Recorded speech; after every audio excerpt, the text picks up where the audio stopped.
¿Qué tal, querido hermano?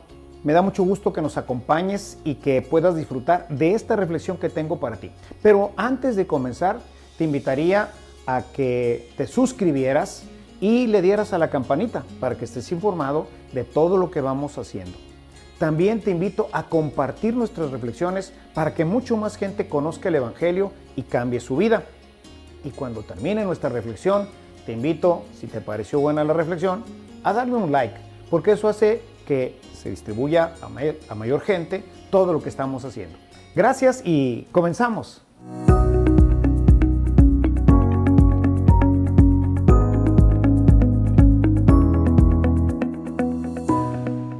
En aquel tiempo, Jesús fue conducido por el Espíritu al desierto para ser tentado por el demonio.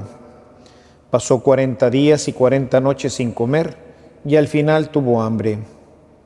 Entonces se le acercó el tentador y le dijo: si tú eres el Hijo de Dios, manda que estas piedras se conviertan en panes. Jesús le respondió: está escrito, no solo de pan vive el hombre, sino también de toda palabra que sale de la boca de Dios. Entonces el diablo lo llevó a la ciudad santa, lo puso en la parte más alta del templo y le dijo: si eres el Hijo de Dios, échate para abajo, porque está escrito, mandará a sus ángeles que te cuiden y ellos te tomarán en sus manos para que no tropiece tu pie en piedra alguna. Jesús le contestó: también está escrito, no tentarás al Señor tu Dios. Luego lo llevó el diablo a un monte muy alto y desde ahí le hizo ver las grandezas de todos los reinos del mundo y le dijo: te daré todo esto si te postras y me adoras. Pero Jesús le replicó: retírate, Satanás, porque está escrito, adorarás al Señor tu Dios y a Él solo servirás. Entonces lo dejó el diablo y se acercaron los ángeles para servirle. Inicia la Cuaresma, como cada año, siempre es en todos los ciclos, los 3 ciclos, siempre nos manda a las tentaciones, nos manda a repasar este proceso del tentador con la idea de que también nosotros pues pongamos atención en esta acción que el demonio realiza continuamente en todos nosotros. Como siempre he dicho, si no respetó a Jesús, hermanos, tampoco nos va a respetar a nosotros. Quisiera en esta ocasión no centrarme en el tema propiamente de la tentación. Creo que en muchos domingos de Cuaresma lo he hecho a lo largo de todos estos años. Si alguien quisiera profundizar un poquito sobre este tema, puede entrar, como siempre les invito, a mi página de evangelización.mx y ahí en la parte del podcast encontrarán bastante material sobre este texto de Mateo que hemos escuchado hoy. Quisiera hoy más bien referirlo al libro del Génesis, que también nos propone el tema de la tentación. Como siempre, la primera lectura va de alguna forma en paralelo con el Evangelio, tratando de darnos ahora una idea del Evangelio, cómo está enlazado también con el Antiguo Testamento. Quisiera hoy tocar 2 temas que emergen de este texto. Uno, por un lado, es el tema de la confianza en la palabra de Dios, que me parece que es un tema muy importante y en el cual, como trataré de explicarlo, la idea es que esto nos motive y nos ayude para que este tiempo de Cuaresma pues no sea simplemente el cambio de color o de vestidura o el hacer el ayuno, en fin, todas estas prácticas que son importantes y que también son pues parte de nuestra vida cristiana, sino también uno de los elementos de los cuales pues tristemente adolece bastante nuestra iglesia, la Iglesia Católica, que es la palabra de Dios. Así que pues empecemos un poquito con el tema de la confianza en la palabra de Dios. Hemos escuchado en el libro del Génesis, es un resumen, está resumiendo ahí todo el capítulo 2, que es la creación del hombre, omite el tema de la mujer y otros elementos importantes, pero los omite porque está más bien, el liturgista está más bien orientado a llevarnos al capítulo 3, los primeros 6 versículos, con el tema de la tentación y que llamamos la caída del hombre. En este texto ya nos queda claro, primeramente, que Dios habló con el hombre y le dijo: del árbol que está en el centro no vas a comer. Puedes comer de todos los demás, pero de este no, ni del árbol de la vida, ni del árbol de la sabiduría. Esos yo sabré cuándo te los doy. El día que los comas, el día que los comas, el día que los toques, ese día morirás.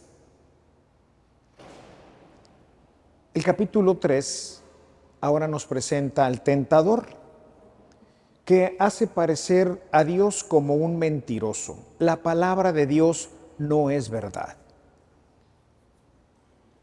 ¿Por qué no comen? Es que Dios dice que si lo tocamos, si lo comemos, moriremos. No es cierto, eso no es cierto.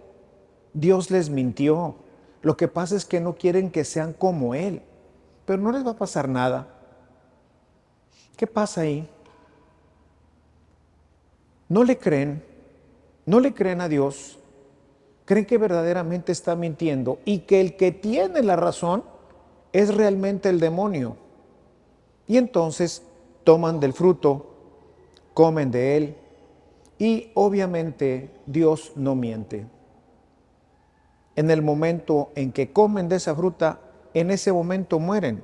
No es la muerte que quizás ellos esperaban, la muerte física, sino es una muerte peor, es la muerte del alma.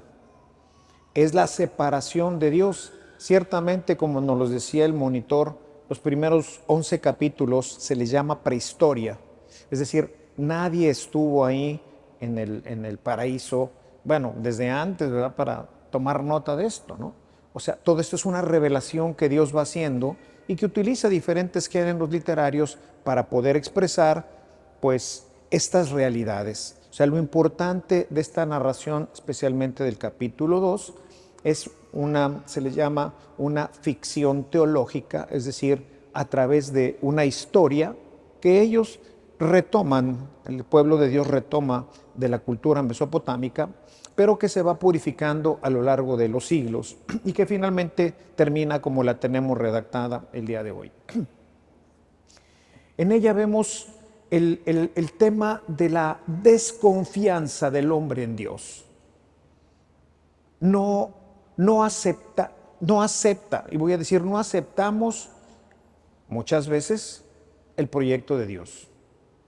No le creemos a Dios. Y esto, pues, tenemos que irlo cambiando. Les voy a dar hoy algunas citas para los que después quieran escuchar el podcast o verlo, o quienes va tomando alguna nota sobre esto, ¿no? Creo que la primera parte quisiera que vieran ustedes el texto de la carta a los Hebreos. La carta a los Hebreos en el capítulo 4, en el verso 12, nos dice que la palabra de Dios es viva y es eficaz. Es como una espada de doble filo que cercena por el centro el corazón del hombre para que queden al descubierto sus intenciones. Es decir, ¿qué nos quiere decir aquí en palabras de nosotros? La palabra de Dios descubre, nos confronta nuestra vida, hermanos, y nos ayuda a entender realmente lo que es bueno y lo que no lo es. Piensen ustedes, ¿en base a qué tomamos muchas de nuestras decisiones? Algunos de nosotros hemos consultado la palabra de Dios para ver si esto es lo correcto. Hoy nos pasa en general en el mundo, y esto pues es triste decirlo también de los católicos, nos pasa también que le creemos al mundo, que es el terreno donde se mueve el maligno, y le creemos a él sobre muchísimas cosas: el tema del aborto, el tema de la homosexualidad, el tema de la violencia, el tema de la droga, en fin, cantidad de elementos que hoy pues nos han hecho a nosotros insensibles. Hoy recibía un mensajito de cómo, pues, ante la situación política que hoy estamos viviendo, pues el hombre no reacciona. O sea, no hacemos nada, nos hemos hecho ya insensibles, preferimos una vida tranquila y le creemos realmente al demonio. No va a pasar nada, no te vas a morir. Hermanos, Dios no miente, no puede mentir, porque es Dios. Por esa simple razón, no puede mentir. Dice Jesús, pueden checar San Juan capítulo 6, verso 63, dice, mis palabras son espíritu y vida. ¿Cuántos de ustedes, hermanos, han leído el Nuevo Testamento? ¿Cuántos hemos leído al menos un evangelio? Vean que no conocemos la palabra. Entonces el maligno tiene todo el terreno abierto porque no tenemos nada contra qué confrontarlo. Si el mundo dice, si los noticieros dicen, si el presidente dice, si mi papá dice, si mi amigo dice, si la gente dice, ¿esa es la verdad? ¿O dónde está la verdad? Y hoy, muchachos, este es un problema gravísimo. ¿Qué es la verdad? Le preguntó Pilato a Jesús. ¿Qué es la verdad? ¿Y qué es la verdad? Nos sigue preguntando a nosotros. ¿Lo que dice mi papá? ¿Lo que dice el maestro de la escuela? ¿Lo que dice el padre? ¿Qué es la verdad? ¿Quién tiene la verdad? Por eso en el paraíso le dijo, de este no lo toques, porque no tienes la capacidad aún para poder discernir lo que es bueno y lo que es malo, lo que es la verdad y lo que es la mentira. Y entonces se comieron la mentira y terminaron perdiendo la amistad con Dios. Y hoy el mundo ha perdido la amistad con Dios y por eso tenemos un mundo de cabeza. Porque a lo bueno le llamamos malo y a lo malo hoy le llamamos bueno. Porque no sabemos distinguir entre lo bueno y lo malo. Porque para ello necesitaríamos un punto de referencia fijo. Hoy todo es movible, hoy todo es cambiable. Decía San Juan Pablo II, el pecado más grande de hoy, de la humanidad, es que ha perdido la noción del pecado. Hemos caído tristemente en el relativismo. Todo es relativo. ¿Qué es bueno y qué es malo? Pues lo que me convenga ahorita. No, tiene que haber un punto de referencia fijo, que no cambie a lo largo de toda la vida, de todas las culturas, de todas las generaciones. Tiene que ser bueno para mí y tiene que ser bueno para un niño y tiene que ser bueno para la gente que vive hace 50 años y tiene que ser bueno para la gente que vive en China o en Indonesia o en Europa. No puede cambiar. La verdad es una.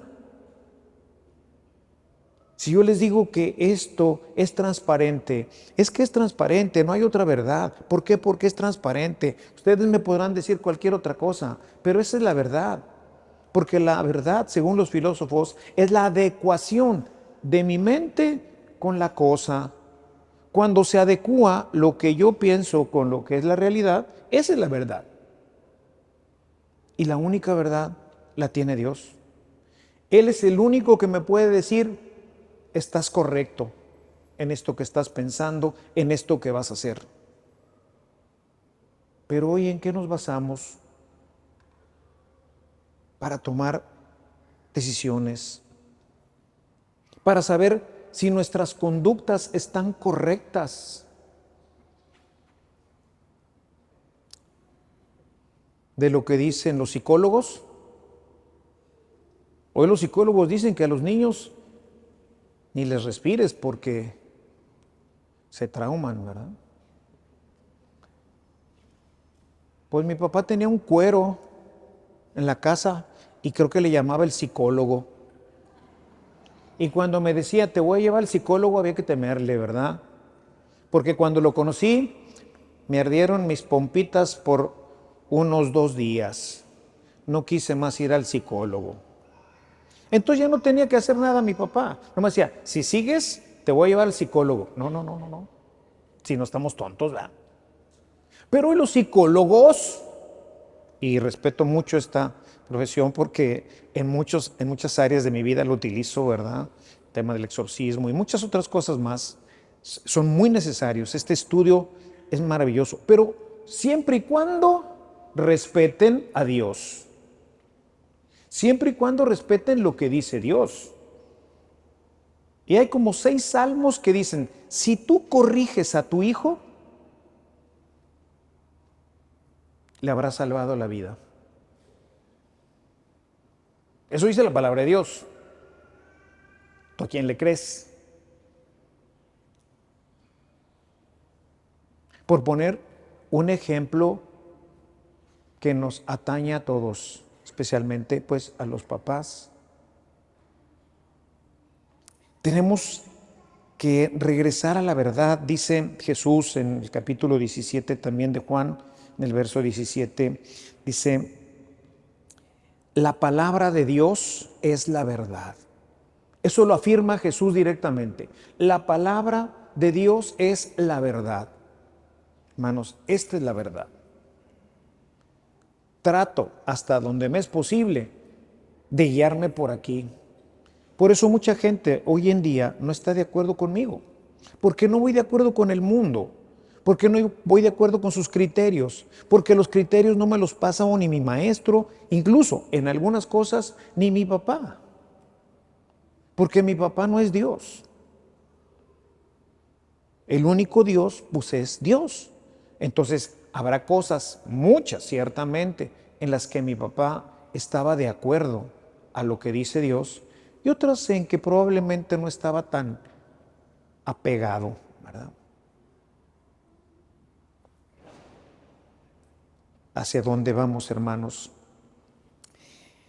Si me hace increíble que creamos en las palabras del mundo.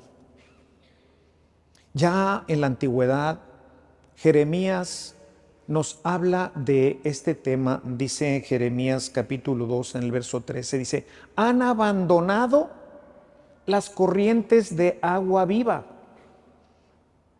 Esa agua viva es la que corre limpia, es la que viene por los arroyos subterráneos. Ahora que tuve la oportunidad de visitar la Tierra Santa, nos explicaron un poquito esto y por qué Jesús habla precisamente también de esta agua viva.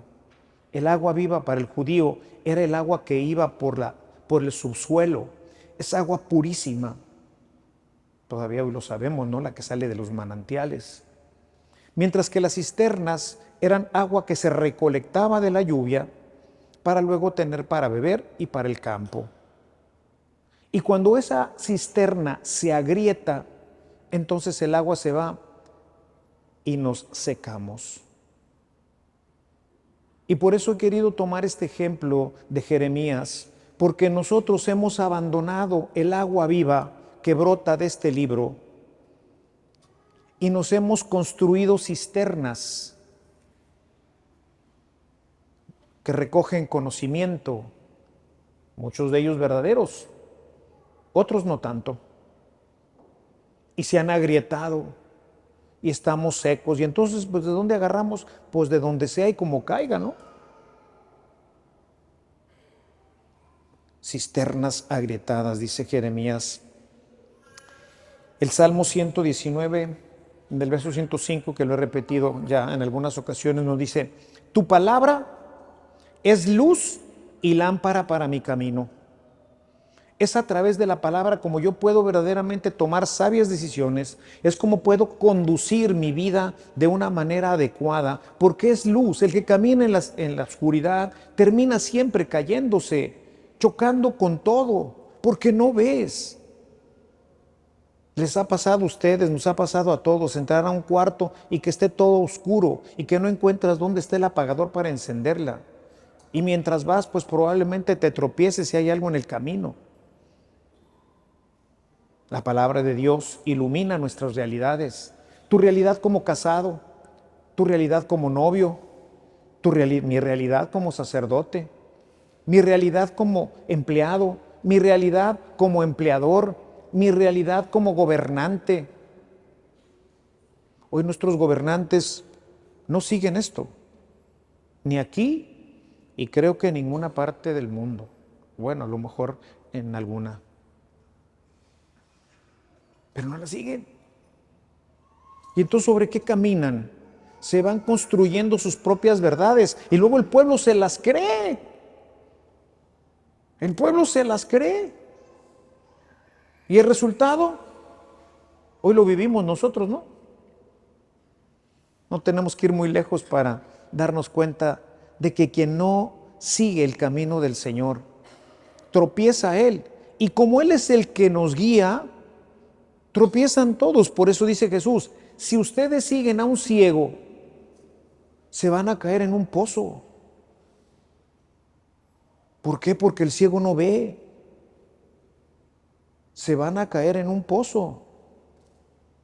Hay que seguir al que sí ve, al que tiene luz. Y confiar en Él, confiar en su palabra. Sé que no siempre es fácil, ni para ustedes ni para mí, pero tengo que predicarlo así. Y saber, hay una palabra en Romanos que me gusta muchísimo, Romanos 8:28, que es, todo conviene para aquellos que aman al Señor. Se me cayó mi casa. ¿Conviene?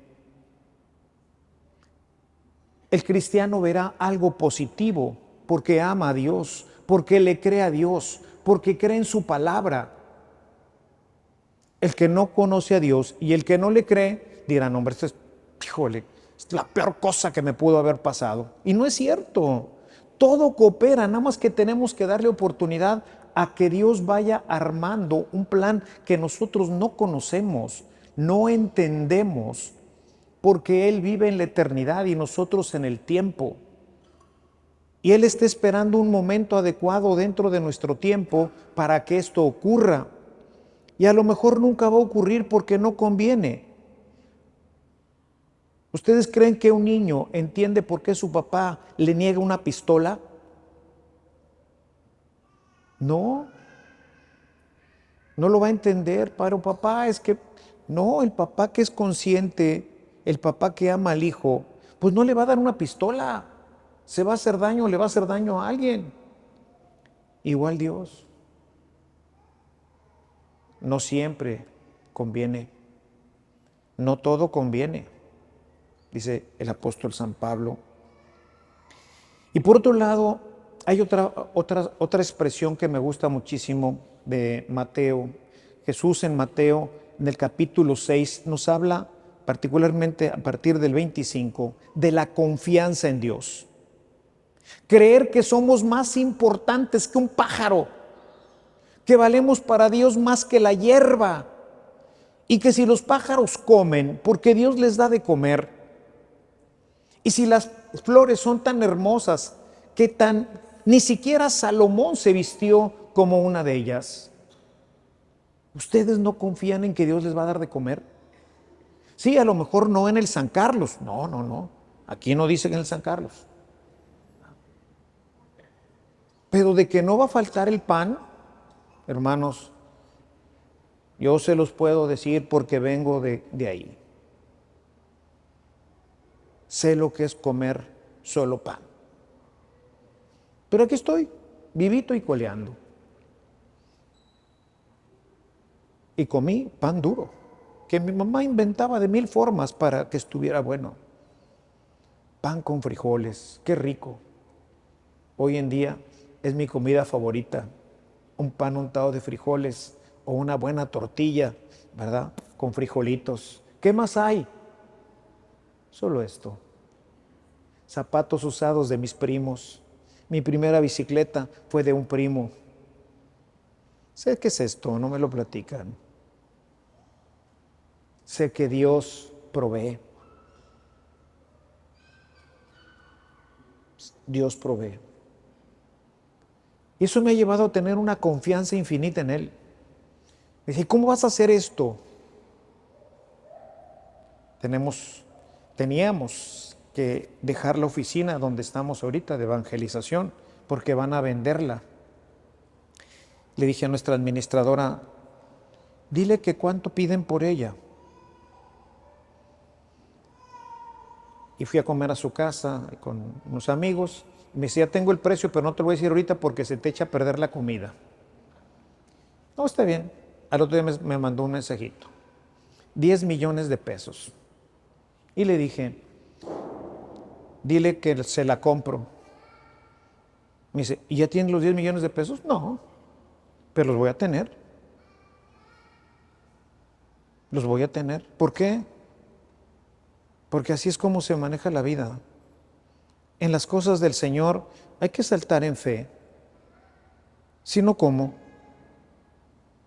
Si me espero a tenerlos, no, ya vendieron la cosa esa. Y el Señor no se hace esperar para su obra. Pero hay que creer. Hermanos, no estaríamos ahorita aquí batallando si Adán y Eva le hubieran creído a Dios. Pero no le creyeron. Si tú le hubieras creído a Dios en muchas cosas de tu vida y de tu matrimonio, yo te aseguro que te hubieras evitado muchísimos problemas y le hubieras evitado a tu familia, a tus amigos, a tus hermanos, a tus padres, muchísimos problemas. Basta con creerle a Dios. Y finalmente quisiera hablarles un poquito de la corresponsabilidad en este sentido, porque vean ustedes en el texto que hemos leído, dice que Adán estaba junto a Eva. Siempre le echamos la culpa a Eva. No, es que si Eva no hubiera hecho, si Eva no hubiera comido, todos estaríamos bien. Error de lectura. Vuelvan a leer el capítulo 2. ¿A quién le dice eso Dios? ¿A Eva? ¿O a quién? Adán, ¿no es cierto? Adán es al que le dice. Y Adán seguramente se lo comentó después a Eva, quién sabe qué le diría. Pero el responsable es Adán. Y él es el responsable de su esposa. Y él es el responsable del camino que van a tomar, porque a él lo hizo cabeza. Ah, no. Ahí parado, viendo cómo su mujer se envenenaba. Hermanos, ahí debía de darle un manotazo ahí. Tira esa cosa, dijo Dios, que no la tocáramos ni lo comiéramos. Ya te lo había dicho, eso no. Dijo el Señor que no. Su palabra hay que respetarla. Pero no. ¿Cuántas veces hacemos esto? Es su problema. No es su problema, es nuestro problema. Es nuestro problema. Jesús lo dice claramente, Mateo 18:15. Si ves que tu hermano peca, repréndelo. O sea, no podemos admitir que el otro, sobre todo la gente que amamos, el papá no puede permitir que su hijo peque, porque le va a ir mal, porque el salario del pecado es la muerte. Chavos, por eso nuestros papás nos corrigen y no nos dejan hacer un montón de cosas que nos gustarían hacer, porque son malas para nosotros. No las entendemos quizás cuando somos pequeños, pero ya de grande decimos, ay, gracias a Dios que no me permitió esto. Gracias a Dios. Yo lo veo en mi vida, veo en la vida de los hermanos a los que le permitieron todo, a mis amigos, que sus papás nunca estuvieron al pendiente de que no se metieran en este tipo de problemas con el pecado y hoy andan bien mal. Gracias a Dios. Gracias a Dios. Somos corresponsables. Les dejo finalmente una cita de Ezequiel, capítulo 3, 18. Déjenme, se las voy a leer. Dice, cuando yo diga al impío, ciertamente morirás, si no le adviertes, si no hablas para advertirle al impío de su mal camino, a fin de que viva, ese impío morirá por su iniquidad, pero yo demandaré su sangre de tu mano. Es decir, somos corresponsables. Les decía, Cuaresma, tiempo de trabajo. ¿Qué les invitaría a hacer? Vamos a leer la Sagrada Escritura. Les invito a que lean especialmente el Evangelio de Lucas, un capítulo diario, y subraya lo que te vaya llamando la atención. Si ya leíste a Lucas, bueno, entonces lee la carta a los Efesios. Hay mucha información y formación ahí. Proponte conocerla y conociéndola tendrás ya un marco de referencia. El poderla realizar o no, eso va a tener que ver también con la gracia. De eso hablaremos la próxima semana. Pero empecemos ahorita leyéndola. Busquemos cultivarnos más en la Escritura y van a ver cómo nuestra vida siempre puede ser mejor cuando obedecemos a Dios en lo que Él nos propone en la Escritura. Alabado sea Jesucristo.